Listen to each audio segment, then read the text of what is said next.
إلهي وخالقي يا عالم بما يكتم المرء وما يعلن، سبحانك اللهم يا سامع الأصوات إذا ما هتف المؤمن، أجر ضعيفا يحتمي بحماك ونجنا يا من صباح آلام الفل القلب وصباح وما الورد وصباح يحزن. الياسمين وصباح الجمال وصباح الدلال وصباح السعادة وصباح الهنا وصباح السكر وصباح كل حاجة حلوة على عيونكم حبايب قلبي. يوم جديد وفيديو جديد وروتين جديد مع بعض. النهارده هنعمل روتين حلو قوي في غرفة الصالون النهارده، وهنشيل الحافظة او بديل السجاد دي ونحط السجادة بتاعته، وهنعمل روتين حلو او هفرجكم. طبعا ناس كتير عايزه تشوف الاوضه، وبعد ما عملنا فيها التجديدات اللي انا يعني احنا يا دوبك دهنا بس الاوضه كده وعملنا صوره حلوه جميله، فهوريها لكم بكل التفاصيل للناس اللي حابه تشوف احنا عملنا فيها ايه، التجديدات البسيطه اللي عملناها فيها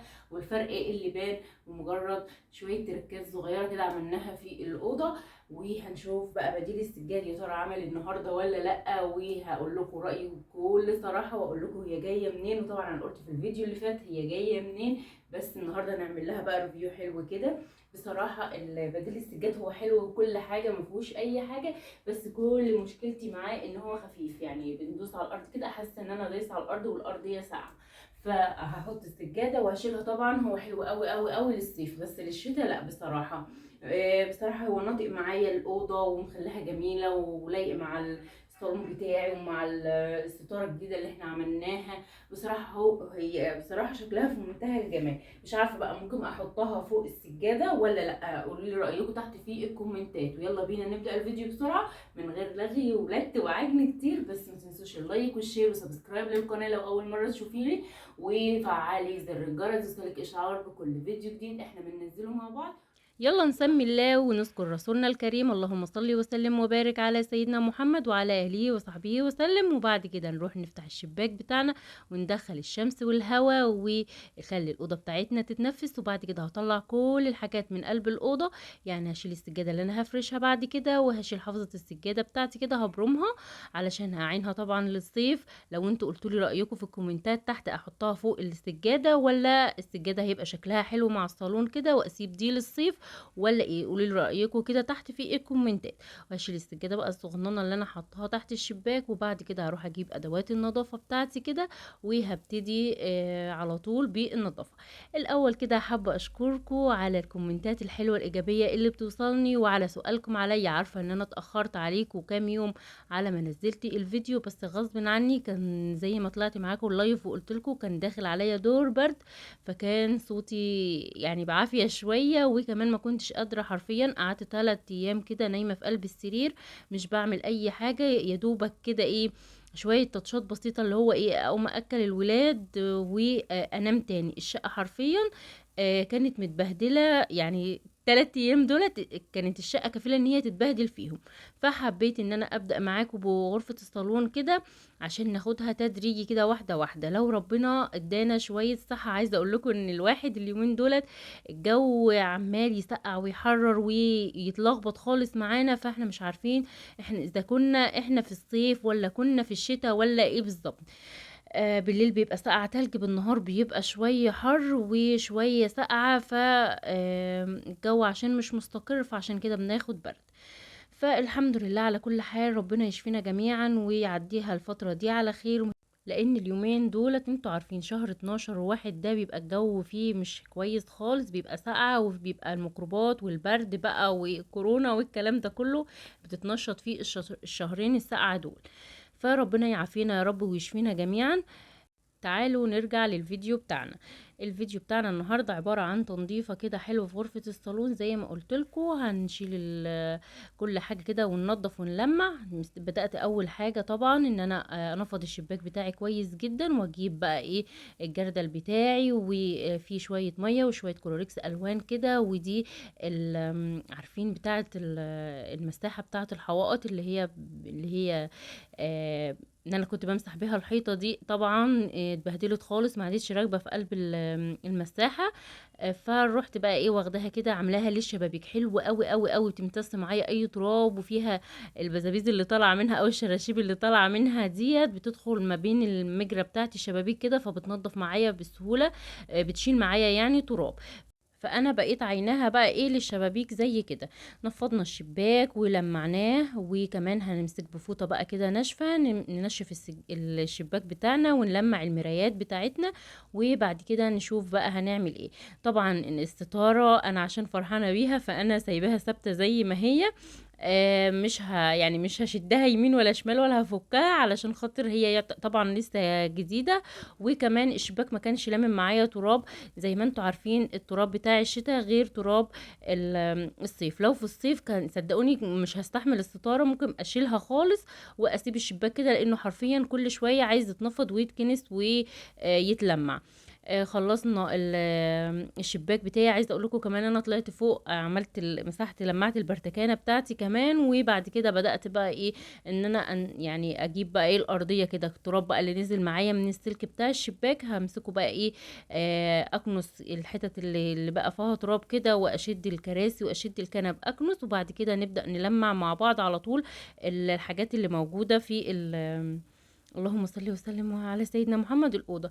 عايزة أقول لكم إن الستارة غيرت شكل الأوضة. الشباك طبعا الناس اللي معايا قديمة عارفين ان الشباك كان تحتيه، الشباك القديم كان بيسرب مية، فكان تحتيه مرطب، كان مبهدل لي الأوضة. فعملت شباك جديد وعملت ستارة جديدة ودهنت الأوضة يعني لون سادة، لأن هي بصراحة كانت منحكشة خالص. كان على أيام ما أنا اتجوزت كانت موضة، فدلوقتي اللي طالع موضة السادة. فأنا عملت اللون اللي هو فانيليا لاتيه، اللي هو الفاتح أو يعتبر أوف وايت أكتر من إن هو فانيليا لاتيه. بصراحة لونه نطق مع الصالون بتاعي لأن هو مذهب وفيه شغل، فكان شغل مع شغل في الجدران وشغل في الستارة، وكانت الدنيا تحس ان هو فرح. وكمان السقف عندي كمان كان منقوش، يعني كان كله كان شجر وكله منقوش في منقوش. فبصراحة كنت يعني بصراحة مش حباها خالص، وكنت يعني نفسيتي مش جايباها خالص الأوضة دي. فما أتاح لي الفرصة ان انا اعمل الشباك. الحمد لله ربنا كرمني وعملت الشباك، ورحت عامله له ستارة، ورحت بقى ماسكة. مش معقول هعمل بقى ايه جدار واحد اللي هو تحت الشباك، لان انا صغرت حجم الشباك كمان شوية. فقلت لا يلا بقى هعمل الاوضه كلها، بس ما عملتش السقف. يعني عملت الاوضه كلها الاربع جدران، وما عملتش السقف. بصراحه السقف نظيف وحلو، وفي من لون الكشمير بتاع الصالون، وفي من لون الاوف وايت اللي هو البيج الفاتح، وفي اللون الذهبي في من الصالون. يعني بصراحه السقف مش مزعلني خالص. كل اللي مزعلني ان النجفه بتاعتي حاسه ان هي صدت سيكه. يعني انا لما طلعت نضفتها، وقفت على السلم ونضفتها ولمعتها. طبعا قبل ما لمع المكتبة لمعت النجفة كمان، يعني جيت لمعت البرتكانة وانا واقفة فوق كده بالمرة، رحت ملمعة طبعا النجفة عشان بتبقى برضو لما تراب. ولمعت فوق المكتبة وفوق الدولاب الفضي ده، كل ده انا لمعته. فصلت الكاميرا ولمعته، وبعد كده رجعت المع معاكم الحاجات بقى ايه اللي على الارض، لان انا بصراحه من الناس اللي ما بتحبش يعني تقف على سلم ولا كده. عندي فوبيا من الاماكن العاليه، يعني مش هبقى مرتاحه نفسيا وانا واقفه على سلم كده وبصور. المهم ان شكل الاوضه اتغير خالص، حلوت. تكات بسيطه كده يعني بتخلي الحاجه منظر وبتخلي لها ايه شكل.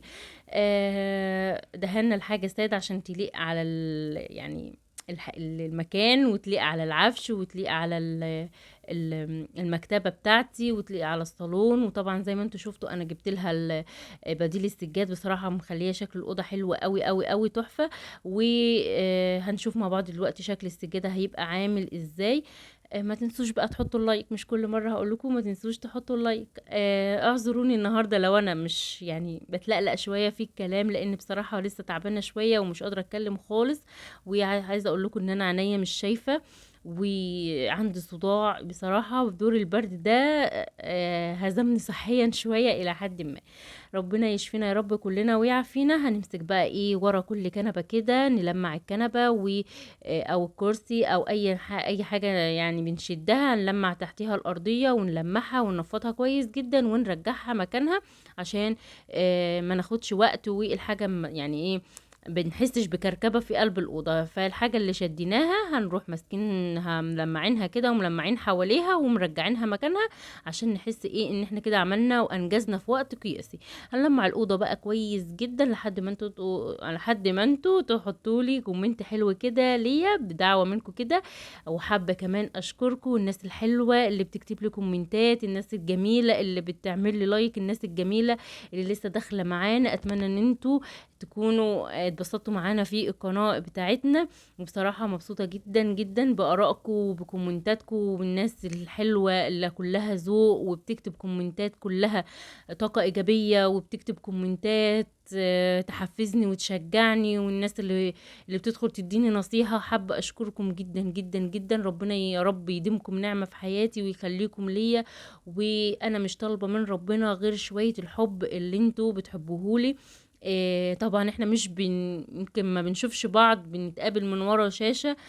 فده حاجة بالنسبة لي حاجة كبيرة قوي ان انتوا تحبوني وتدعموني كده من ورا شاشة. دي حاجة بالنسبة لي حاجة كبيرة جدا. في ناس في حياتنا يعني بنشوفها وش لوش كده. بصراحة مش عايزة اتكلم كلام اكون انا يعني اكبر منه او كلام يكون كبير، بس في ناس حرفيا بتبقى وشنا في وشها كده ومش مش بيحبولنا الخير على قد ما احنا بنحب لهم الخير. فمجرد ان في ناس بتحبك وتتمنى لك الخير وبتسعى لده وتحذرك وتنبهك بحاجة زي كده، ده حاجة طبعا كبيرة كبيرة جدا جدا جدا عندي. فحابة اشكركم تاني، ربنا يخليكم ليا ونفضل دايما مع بعض، وافضل دايما عند حسن ظنكم. دول الكلمتين اللي انا كنت عايزة اقولهم. لاني بصراحة مبسوطة جدا بالكلام بتاعكم والتحفيز بتاعكم والكومنتات بتاعتكم. ربنا يخليكم ليا تاني وتالت ولحد ما يعني ايه ربنا يطول في عمرنا واحنا نفضل مع بعض على طول. خلصنا الأوضة ونشفناها ولمعناها وحطينا كل حاجة مكانها. نجيب بقى السجادة بتاعتنا الحلوة دي ونفرشها بقى. وقولوا لي تحت في الكومنتات احط الحافظة فوقيها ولا السجادة هي كده حلوة وشكلها لايق. بصراحة انا حاسة ان هي شكلها لايق وحلوة كده من غير ما احط فوقها حافظات ولا اي حاجة. وبالذات ان هي نفس الرسمة بتاعة السجادة التانية الصغيرة، وفيها الاوف وايت وفيها الكافيه لون الستارة، وفيها اللي هو النبيتي او الكشمير الغامق للون الصالون، وفيها الذهبي. بصراحة حاساها لايقة برضو على الصالون بتاعي وما فيهاش اي عيب خالص يعيبها ان انا احطها في الشتاء واشيلها في الصيف واحط الحافظة. كل مشكلتي مع حافظة ان انا زي ما قلت لكم في اول الفيديو ان هي خفيفة جدا، يعني بندوس كده احس ان انا دايسة على الارض، ما يعني يعني مش شايله سقعه ولا رطوبه ولا اي حاجه. وكمان احنا لسه الجو ما سقعش قوي، فحاسه ان هي لا مش كفيله ان هي تشيل عننا الرطوبه والسقعه. فروحت ايه مظبطه الاوضه بقى ومظبطاها زي ما انتم شايفين كده، وحاجه كده في منتهى الجمال. لو وصلت بقى معانا لحد هنا وعجبك الفيديو النهارده وعجبك الاوضه بتاعتنا وترتيبها وتنسيقها، حطي لي لايك واعملي لي شير للفيديو. وكمان لو امكن كومنت حلو ايجابي زيكم كده، واشوفكم في رعايه الله. وطبعا ما تنسوش ارائكم تحت في الكومنتات، تهمني جدا جدا جدا جدا جدا من هنا لحد السنة الجاية. واشوفكم في فيديو جديد. احلى واجمل اخوات في الدنيا، مع السلامة.